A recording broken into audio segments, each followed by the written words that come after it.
Senhor esteja convosco. Está no meio de nós. Proclamação do Evangelho de Jesus Cristo, segundo São Marcos. Glória a vós, Senhor. Depois que João Batista foi preso, Jesus foi para a Galileia, pregando o Evangelho de Deus e dizendo: o tempo já se completou e o reino de Deus está próximo. Convertei-vos e crede no Evangelho. E passando à beira do mar da Galileia, Jesus viu Simão e André, seu irmão, que lançavam a rede ao mar, pois eram pescadores. Jesus lhes disse: segui-me e eu farei de vós pescadores de homens. E eles, deixando imediatamente as redes, seguiram a Jesus. Caminhando mais um pouco, viu também Tiago e João, filhos de Zebedeu. Estavam na barca, consertando as redes, e logo os chamou. Eles deixaram seu pai Zebedeu na barca com os empregados e partiram seguindo Jesus. Palavra da salvação. Glória a vós, Senhor. Louvado seja nosso Senhor Jesus Cristo. Queridos irmãos e irmãs, aqui presentes na nossa capela, São João Paulo II, tantos irmãos que acompanharão esta reflexão, esta homilia, pela nossa página no Facebook, na internet. Com toda a igreja, estamos hoje vivenciando o terceiro domingo do tempo comum. E sabemos bem, meus irmãos, que neste tempo litúrgico, o tempo comum, nós acompanhamos Jesus Cristo, assumindo a sua missão. E o Evangelho que nós acabamos de escutar, encontramos Jesus dando início ao seu ministério público, dizendo assim, que completou-se o tempo esperado, o reino de Deus está próximo. Meus irmãos e irmãs, era grande a expectativa do povo de Israel, o povo de Deus lá do Antigo Testamento, pela vinda do Filho de Deus.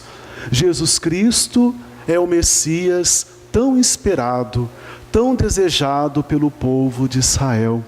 Jesus Cristo, meus irmãos, é o Deus vivo e verdadeiro. É a manifestação mais expressiva, mais clara do amor do Eterno Pai por toda a humanidade. Então Jesus Cristo, meus irmãos, é tudo aquilo que nós almejamos para uma verdadeira felicidade, para um sentido pleno para a nossa existência. Jesus Cristo, meus irmãos, é o consolo de Deus Pai para nós. Porque Jesus, com as suas palavras e principalmente com as suas atitudes, Ele veio nos revelar quem é Deus na verdade. Foi Jesus, meus irmãos, quem nos ensinou a nos dirigir a Deus, chamando-o de Pai.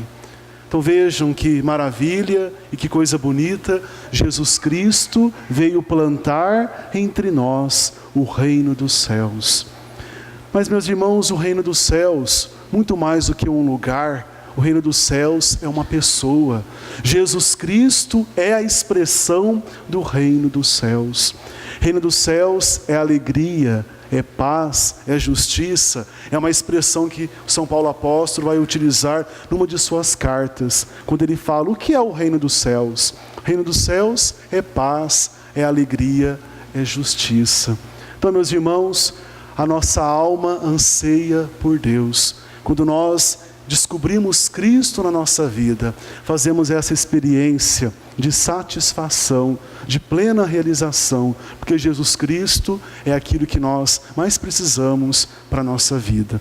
Mas vejam, meus irmãos, Jesus inicia a sua missão pública, o seu ministério público, chamando a humanidade à conversão. convertei-vos e crede no Evangelho. Por quê? Logo no início, no começo da sua missão pública, Nosso Senhor nos pede a conversão, a mudança de vida e a nossa fé e adesão à sua palavra, ao seu Evangelho. Porque, meus irmãos, o reino que o povo de Israel tanto almejava, o reino que nós também desejamos para nós, não é um reino que se adapte, ou que se adeque ao nosso jeitinho, ao nosso bel prazer. É preciso mudança de mentalidade, é preciso transformação de vida para aderir ao reino dos céus. Nós, meus irmãos, que tantas vezes somos tentados a viver um cristianismo à nossa maneira, um cristianismo light. Jesus hoje vem nos chamar a atenção para isso, para participarmos do seu reino, para participarmos da eternidade. É indispensável essa transformação de mentalidade, de vida, de atitudes. Convertei-vos e crede no Evangelho. Meus irmãos, é grande a transformação que Deus quer fazer na nossa vida. Mas essa transformação vai acontecer à medida em que nós abrirmos o coração a Deus. Termos a atitude de um pobre, de um mendigo, que depende da boa vontade, da caridade, da esmola das pessoas para viver. Assim deve ser a nossa vida de cristãos. Diante de Deus, somos como que mendigos, espiritualmente falando. É Deus que sacia a nossa sede, a nossa fome de vida, de felicidade. O pobre, meus irmãos, vive nessa dependência das pessoas. Assim deve ser o verdadeiro cristão. Vive dependente da graça de Deus.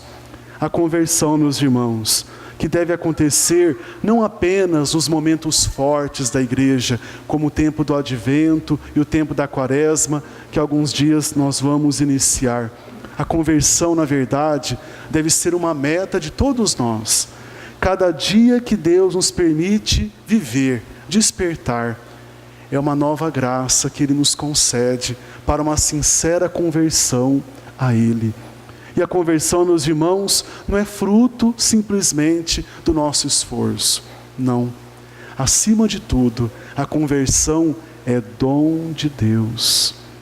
É Deus que desperta no nosso interior o desejo do abandono do pecado, da renúncia do homem velho, da mulher velha.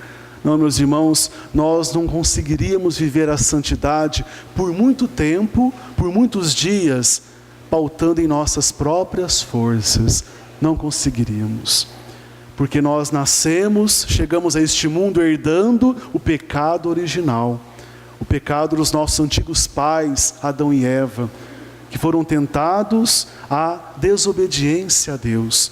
Nós herdamos, nós temos resquícios, digamos assim, do pecado original em nós, quando nós somos egoístas, quando nós somos tentados ao individualismo, quando nós nos fechamos ao perdão, à reconciliação, à ajuda ao próximo, quando nós somos intolerantes, impacientes com as pessoas. Tudo isso é herança do pecado original. Meus irmãos e irmãs, nos convertermos ao Senhor é o maior presente que nós podemos receber nesta vida e é o maior presente que nós podemos dar ao Senhor, que nos criou por amor. Nós temos muitas metas na nossa vida, não é verdade? Estamos aí nos primeiros dias do ano novo. Quantos objetivos, quantas metas nós nos propomos a concretizar ao longo deste ano? Mas a meta primeira de um cristão, meus irmãos, o grande objetivo de um cristão, acima de tudo, acima de todos, é a sua conversão a Deus.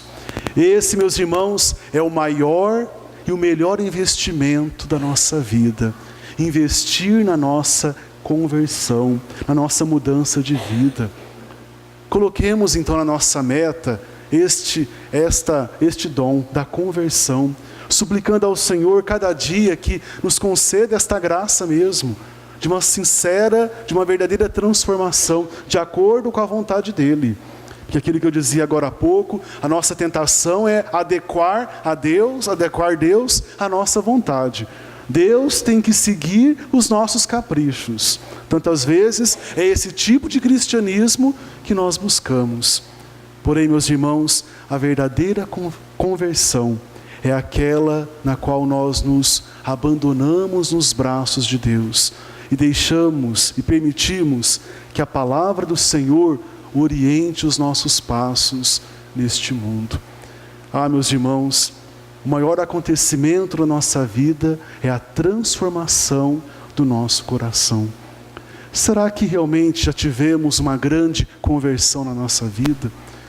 O que nós já fomos capazes de deixar de lado, de renunciar por amor a Jesus Cristo? Que bonita a passagem do Evangelho de hoje. Nosso Senhor chama os primeiros 4 discípulos: André, Simão, que é Pedro, Tiago e João. Isso nos mostra um Deus dinâmico, um Deus que vai ao encontro das pessoas, um Deus que toma a iniciativa de ir ao encontro de todos, que vai nas situações mais ordinárias, mais corriqueiras do nosso dia a dia.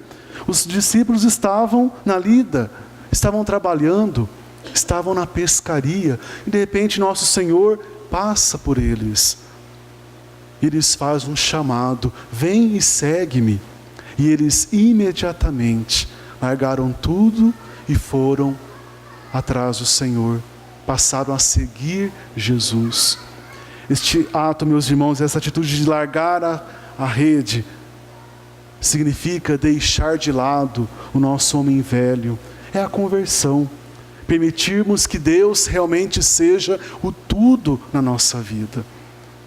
Abandonarmos, meus irmãos, as nossas próprias vontades para entrarmos na vontade de Deus. Isso é conversão. É a gente se renunciar totalmente para aderir ao Senhor.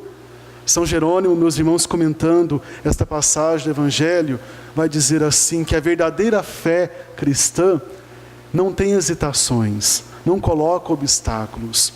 A verdadeira fé cristã imediatamente ouve, imediatamente acolhe, imediatamente crê nas promessas do Senhor, imediatamente segue o Senhor. Se a gente ficar pensando na morte da bezerra, como a gente costuma dizer, Deus está me chamando à conversão, será que eu vou, será que eu não vou, será que eu renuncio o meu homem velho, os meus pecados? Quem pensa demais não faz nada, não é verdade? Então, meus irmãos, é uma graça de Deus, quando o Senhor se comunica conosco, quando Ele nos chama ao seu santo serviço. Conversão é isso, é a gente estar disponível para a vontade de Deus. Vejam o povo de Nínive na primeira leitura, um povo que estava no pecado, e Deus envia o profeta Jonas, e deu um prazo de 40 dias para o povo se converter, e o povo não colocou resistências ao chamado de Deus. Toda aquela cidade de Nínive se voltou ao Senhor. Meus irmãos, que tenhamos essa atitude de voltar o nosso coração para Deus. Certa vez Bento XVI, falando aos jovens, comentava mais ou menos assim: jovens, não tenham medo de se converterem ao Senhor. Deus não vai lhes tirar nada, muito pelo contrário, vai lhes dar tudo, a razão de viver, vai lhes dar a eternidade, o reino dos céus. Tantas vezes nós somos assim, mesquinhos com o Senhor, porque temos medo daquilo que Ele vai realizar na nossa vida. Saibamos dar a Deus, meus irmãos, aquilo que nós temos de melhor, que é a nossa própria vida. Saibamos ter neste mundo um coração desprendido, desapegado, conforme hoje nos orienta, nos ensina a segunda leitura. Vivermos este mundo como se não fôssemos este mundo, e de fato não somos. Nós somos peregrinos, o tempo está breve, nos falava hoje o apóstolo São Paulo. Aqui ele orienta os casais, os que são casados, vivam como se não fossem casados. Não é para desprezar o casamento, não. Aqui o ensinamento do apóstolo Paulo é que nenhum casal, nenhuma pessoa casada idolatre o seu matrimônio. Não, meus irmãos, adorará somente ao Senhor teu Deus. As pessoas nós devemos amar, e somente a Deus devemos adorar. Nada e nem ninguém deve estar no lugar de Deus. É nesse sentido que Paulo hoje vem nos falar. Devemos ter um coração desprendido, desapegado. Não podemos fazer da família, dos nossos entes queridos, um ídolo. E tantas vezes fazemos isso, não é verdade? Devemos sim amar as pessoas com um coração livre.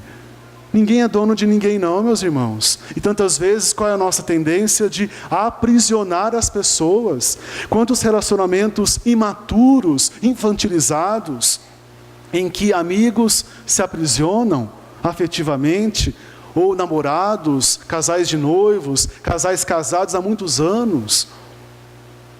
Não é porque é casado que o outro é propriedade sua. Devemos ter um coração livre e amar as pessoas, não idolatrá-las. Porque, meus irmãos, o tempo aqui é breve. Nós não nascemos para este mundo, nós nascemos para Deus. Portanto, é com o coração desprendido, desapegado, que nós devemos viver cada dia nesta vida. Amém?